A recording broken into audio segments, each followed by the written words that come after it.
نصلي على النبي عليه الصلاة والسلام ونسمي الله. وزي ما انتوا شايفين كده عملنا مع بعض كده سلطة البتنجان، عملناها كده بكل سهولة. كل حاجة كده هنشويها ونعملها بكل سهولة. تابعونا كده وان شاء الله تستفادوا. نسمي الله. وزي ما انتوا شايفين طبعا انا كده جبت بتنجانية وجبت كده فلفل. حطي بقى فلفل، يعني انا هحط 3 فلفلات كده، وواحد هجيب برضو فلفلايه من الفلفل الحامي. طبعا السلطه ديت بيبقى معاها الفلفل الحامي بتبقى جميله جدا. وحشو كده كل حاجه كده على البوتاجاز. الصراحه كده انا بحب البتنجان مشوي كده على البوتاجاز، بيبقى ليه طعم كده وريحه الشوي فيه. والفلفل برضو والطماطم. فعلا كان شويها كان سهل، وكان طبق جميل جدا. الصراحه انا عملته قبل كده، فطبعا طلب مني تاني، فقلت بقى اصوره بقى عشان طريقته جميله الصراحه. فقلت بقى اصوره كده لحبايبي كده. طبعا انا هشويه واسيبه يهدى شويه عشان خاطر ايه، اعرف كده اللي انا اقشر كده. طبعا انا اقشر كل حاجه معايا زي ما انت شايفه كده. خلاص فعلا الاكل المشوي ده بيبقى صحي وبيبقى خفيف. وبرضه احنا معانا دلوقتي يعني الزيت بقى غالي وكده، فاحنا ايه بنحاول ان احنا ندور على حاجه تبقى طعمها حلو، وفي نفس الوقت ان احنا برضو ايه عشان نمشي امورنا كده. والست الشاطره بقى تدبر نفسها كده. زي ما انتم شايفين ما شاء الله قشرته كده بكل سهوله. طبعا تسيبيه لغايه ما يهدى كده عشان خاطر برضو القشره تطلع معاكي بسهوله وتعرفي ان انت تمسكيها. طبعا هقشر كل الفلفل كده والطماطم.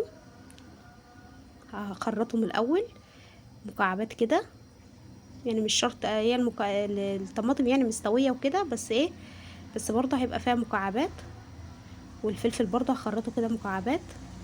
لو انت بقى مش حابه يعني ان انت تعمليها كده، عايزه تطحنيه كله طحنيه براحتك.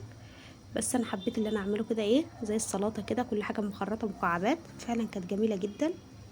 متنسوش بقى اللايك، انزلي كده يلا حط اللايك يلا بسرعه عشان خاطر ايه الفيديو كده يتشاف لعدد كبير كده من المتابعين.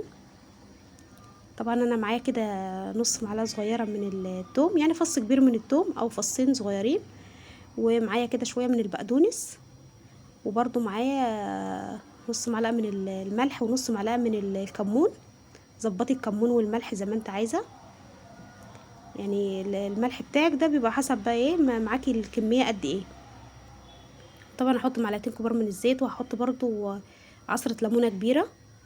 السلطه دي بتحب الليمون فيها كتير، كتري ليمون فيها زي ما انت عايزه. وزي ما انت شايفه قشرت كده البتنجانيه بكل سهوله وبدات خرطتها كده.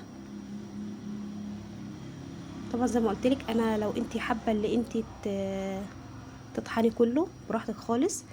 وطبعا معايا كده ورق البقدونس، بس اخدت منه يا دوبك الورق بس خرطت كده شويه.